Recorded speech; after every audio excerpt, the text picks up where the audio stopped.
ये भाजपा के लोग जो 14 में आए थे, इनको 24 में भगाना है देश से। अधिवक्ता भाई जम करके इनकी बेईमानी मकारी नहीं चलने दी जाएगी वहां पर, सीधे शब्दों में और डट कर मुकाबला करेंगे।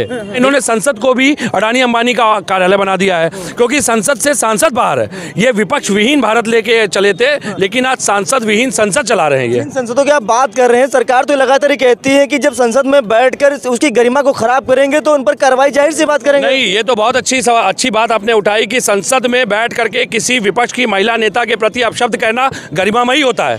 भैया आप अपने घर की महिलाओं के साथ ऐसा आचरण कारित करिए ना, लेकिन हमारे यहाँ पे महिलाओं का सम्मान किया जाता है। हमारे यहाँ पे अपनी माँ को जबरदस्ती जाकर के लाइन में खड़ा करके पैसे नहीं निकलवाए जाते हैं। मुझे लगता है कोई भी विद्वान, कोई भी सनातनी, कोई भी किसी धर्म का हो, वो अपने माता पिता का सम्मान करना जानता है। जो मुकदमा हमारे पर लगे थे वो जनता के संघर्ष करते मुकदमा लगेंगे। हत्या के मुकदमे भी जनता के संघर्ष में लगते हैं, ये मुझे आज पहली बार पता चला।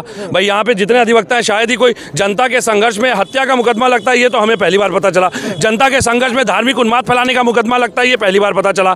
अब मैं आपको बाइट दे रहा हूँ, कल को मुकदमा मेरे ऊपर हो जाए कि आप उन्माद फैला रहे थे, तो मुझे लगता है इससे हास्यप्रद लोकतंत्र में कुछ हो नहीं सकता। पार्टी के प्रदेश कार्यालय के बाहर मौजूद हूं और तस्वीरें आप देख सकते हैं कि अखिलेश यादव का काफिला समाजवादी पार्टी कार्यालय से बाहर जा रहा है। तस्वीरें आप देख सकते हैं तमाम सारे आज समाजवादी पार्टी के प्रदेश कार्यालय में अधिवक्ता महासम्मेलन की बड़ी बैठक थी। तस्वीरें आप देख सकते हैं कि बहुत सारे वकील समाज के लोग बैठे थे और अखिलेश यादव का ये काफिला समाजवादी पार्टी के प्रदेश कार्यालय थे। और ये गाड़ी देख लिया, अखिलेश यादव की गाड़ी समाजवादी पार्टी के प्रदेश कार्यालय से बाहर जाती हुई। क्या निर्देश मिला, कैसे क्या होगा? आज का विषय समाजवादी पार्टी में अधिवक्ता सभा का जो सम्मेलन हुआ है, माननीय मुख्य अतिथि हमारे जो है अखिलेश भैया जी थे। आज सभी संकल्पित हुए हैं कि ये भाजपा के लोग जो 14 में आए थे, इनको 24 में भगाना है देश से। ये लोग सिर्फ जो है धर्म की राजनीति करने वाले लोग मंदिर रट रहे हैं, इनका विकास नहीं है। विकास आज मैं बता रहा हूँ, विधानसभा के ठीक सामने की बिल्डिंग, इतनी खूबसूरत बिल्डिंग हाई कोर्ट माननीय अखिलेश यादव जी ने बनवाया। आपका इकाना है, SCL है और कैंसर इंस्टीट्यूट है, तमाम हाईवे 40 से अधिक हाईवे उन्होंने बनवाए हैं। तो विकास को लेकर सारे अधिवक्ता जाएंगे और एक एक बूथ पे अधिवक्ता जो है समाजवादी पार्टी के पक्ष में वोट पोल कराने का बैठक अधिवक्ता की सम्मेलन हुआ समाजवादी पार्टी में, क्या कुछ निर्देश मिले 24 के लिए आप लोगों के लिए?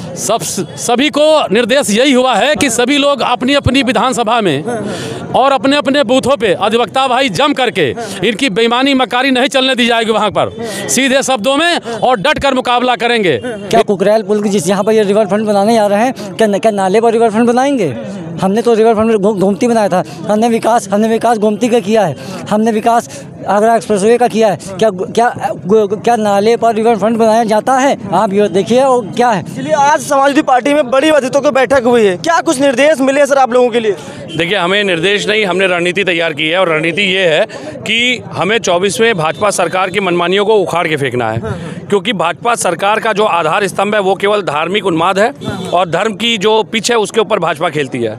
हम तो ये पूछ रहे हैं कि जो अयोध्या में भ्रष्टाचार हुआ है उसके विरुद्ध अब अधिवक्ता आंदोलन छेड़ने जा रहे हैं और हम RTI के माध्यम से, कलम के माध्यम से, जन सूचना के माध्यम से, कोर्ट में रिट के माध्यम से हम सरकार को घेरने का भी काम करेंगे। केवल और केवल आप सनातनी होने का ढोंग कर रहे हैं और हमारे आदिदेव जगतगुरु शंकराचार्यों का अपमान कर रहे हैं, तो मुझे लगता है कि आदिदेव जगतगुरु शंकराचार्यों का अपमान करने वाला न सनातनी हो सकता है, न धर्म का पुरेधा हो सकता है। अयोध्या में जो भगवान श्री राम का मंदिर बनना है, अधिवक्ता का आप लोग सपोर्ट समर्थन करते ही नहीं करते? आप लोग आप मंदिर बनवा रहे हैं, सुप्रीम कोर्ट के आदेश से उसका स्वागत है, मस्जिद भी बनवा दीजिए।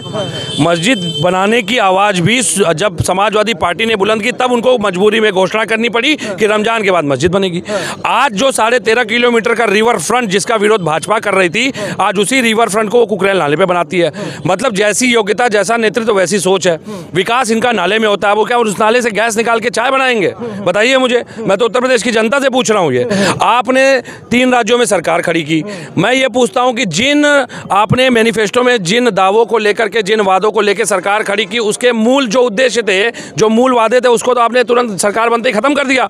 तो जनता लगातार ठगी जा रही है, जनता को केवल धार्मिक पिच पे रखा जा रहा है ताकि मुद्दों पे बात ना हो सके। लेकिन समाजवादी पार्टी और खास करके अधिवक्ता विद्वान होता है, ये जो डर है इस सरकार का, वो डर अधिवक्ताओं के प्रति है। उसका कारण ये है, इसी वजह से उन्होंने चुनाव आयुक्त की नियुक्ति में CGI न बैठ सके, इसी वजह से उन्होंने ऑर्डिनेंस लाके एक नया कानून बना दिया।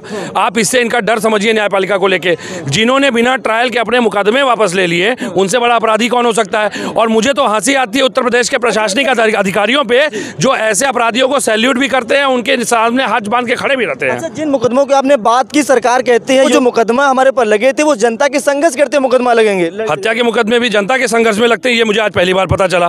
भाई यहाँ पे जितने अधिवक्ता हैं, शायद ही कोई जनता के संघर्ष में हत्या का मुकदमा लगता है, ये तो हमें पहली बार पता चला। जनता के संघर्ष में धार्मिक उन्माद फैलाने का मुकदमा लगता है, ये पहली बार पता चला। अब मैं आपको बाइट दे रहा हूँ, कल को मुकदमा मेरे ऊपर हो जाएगी, आप उन्माद फैला रहे थे, तो मुझे लगता है इससे हास्यप्रद लोकतंत्र में कुछ हो नहीं सकता। इनका लोकतंत्र फांसीवाद से प्रेरित है, इनका लोकतंत्र नाजीवाद से प्रेरित है, इनका लोकतंत्र मनुवाद से प्रेरित है, और इनका लोकतंत्र सामंतवाद से प्रेरित है।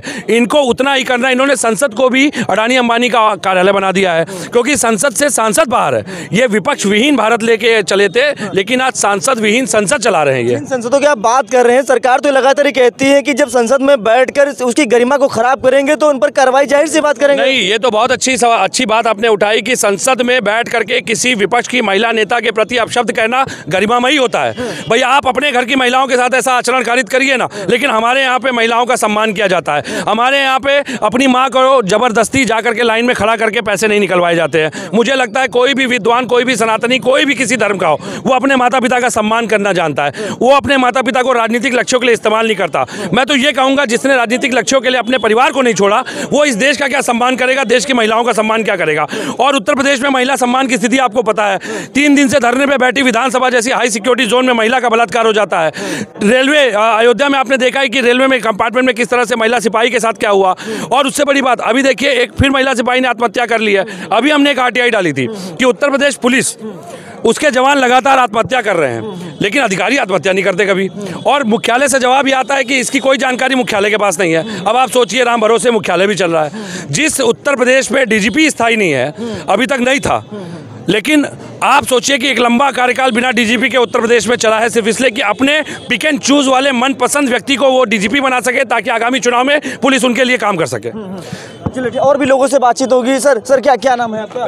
मेरा नाम शिवम यादव है। आज अधिवक्ता सम्मेलन की बड़ी बैठक समाजवादी पार्टी में, युवा क्या इस बार समाजवादी पार्टी का समर्थन करेंगे? आप लोग कर रहे हैं क्या? बिल्कुल करेंगे, बिल्कुल करेंगे, क्यों नहीं करेंगे।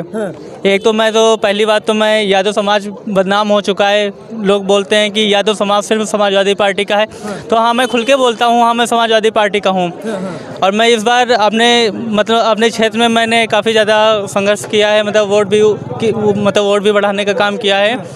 और इस बार मैं कोशिश करूंगा कि अपने साथ जितना यूथ हो सके उतना यूथ अपने कास्ट के अलावा भी मैं अदर कास्टों को भी मैं अपने साथ जोड़ने का काम। क्या नाम है भाई साहब आपका? मोनू यादव। क्या लग रहा है, आप लोग आज बड़ी बैठक समाजवादी पार्टी कार्यालय में हुई, क्या कुछ जिम्मेदारी मिली 24 के लिए, क्या कुछ कहना चाहेंगे आप लोग? बहुत अच्छा है, बट 24 में बीजेपी को हटाना है, यही कोशिश है। कैसे मुमकिन आप लोग करेंगे? हम लोग सब लोग मिलके करेंगे। अच्छा। जितने अधिवक्ता या फिर कोई भी अन्य भी हैं, जितने सारे साइकिल पे वोट देंगे। हम ऐसे करके करेंगे। चलिए, और भी लोगों से बातचीत होगी कि लोग क्या कुछ कहेंगे। थोड़ा इधर आइए, थोड़ा लोगों से बात करेंगे। भाई साहब हमारे बीच हैं। सर क्या नाम है आपका? मैं आलोक यादव, एडवोकेट हाईकोर्ट। क्या आज समाजवादी पार्टी कार्यालय में बड़ी अधिवक्ताओं की बैठक हुई है, क्या कुछ जिम्मेदारी है 24 के लिए, क्या कुछ सोचा होगा आप लोगों ने? 24 की जिम्मेदारी है कि भारतीय जनता पार्टी को उखाड़ फेंकना है, क्योंकि जिस तरीके से ये सारे काम है संवैधानिक कर रही है, इसको संविधान से ना कोई मतलब है ना कानून से मतलब है। ये ड्राइवरों के साथ खिलवाड़ कर रही है, आम जनता के साथ खिलवाड़ कर रही है। इसलिए सारे अधिवक्ता, पूरे देश के अधिवक्ता यहाँ आए हुए हैं, और हम लोगों ने ये प्रण लिया है कि 2022 में पूरे देश से मोदी को सफाया करेंगे।